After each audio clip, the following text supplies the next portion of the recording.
मां लधाराम हरिराम नागवाणी, भारतीय सिंधु सभा जो राष्ट्रीय अध्यक्ष। अॼु मां भेण आशा चांद जे चैनल मार्फत तव्हां सां कुझु मां सिंधियत जे बारे में ॻाल्हाइण थो चाहियां।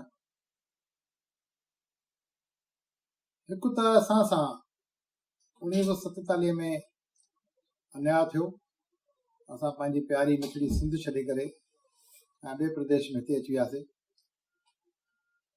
हिते आयासीं ठीकु आहे, पर असां पंहिंजी जफ़ाकशी जी ज़िंदगी में पंहिंजी मिठड़ी ॿोली ऐं महान संस्कृति जेका असांखे वरसो मिलियो हुयो उहो विसारे वेठासीं।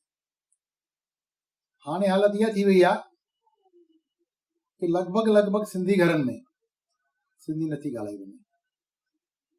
चवंदा आहिनि जंहिं समाज जी भाषा ख़तमु उहो समाज ख़तमु।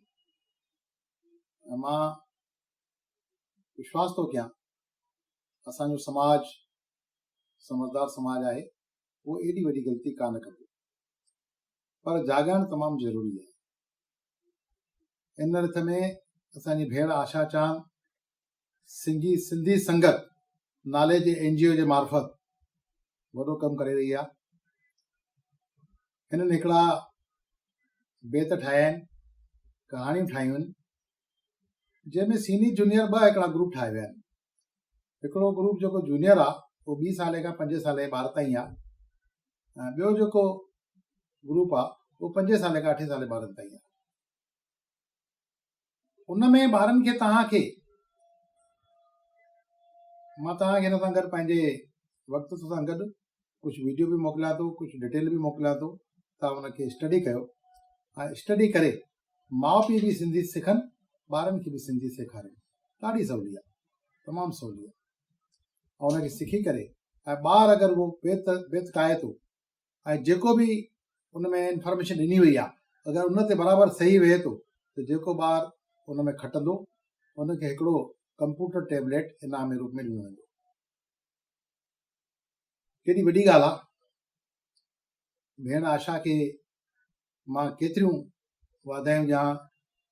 मूंखां उमिरि में नंढी आहे, मां हुनखे दुआऊं बि ॾियां त हुनजी सिहत सुठी हुजे, भॻवानु हुनखे वॾी आयु बख़्शे कि सिंधियत लाइ पाण खे सॼो खपे छॾे। हुन जो व्यक्तिगत कुझु फ़ाइदो न आहे, हुन में हिकिड़ो जुनून आहे कि पंहिंजी सिंधियत ज़िंदा रहे। हुन ते ॾाढी महिनत कई आहे।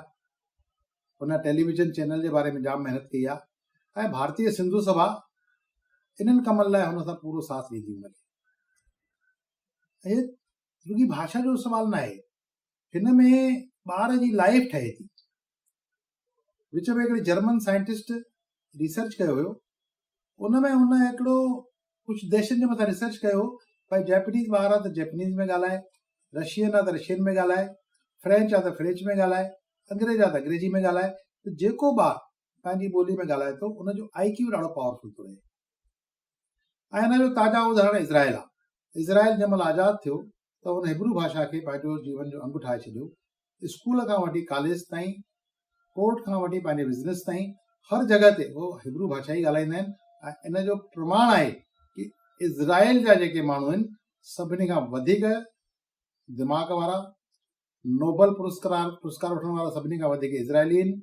ऐं उन्हनि जी साइंस ऐं उन जी टेक्नोलॉजी सॼे विश्व में नंबर 1 ते आहे। इहो भाषा जो प्रभाव आहे।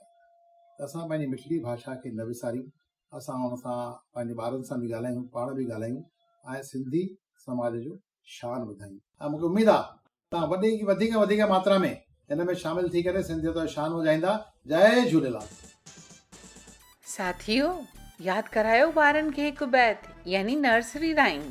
बैत ॿुधाईंदे कढो ॿारनि जो वीडियो ऐं मोकिलियो असांखे 3 नवंबर खां पहिरीं sindhisangat@gmail.com ते।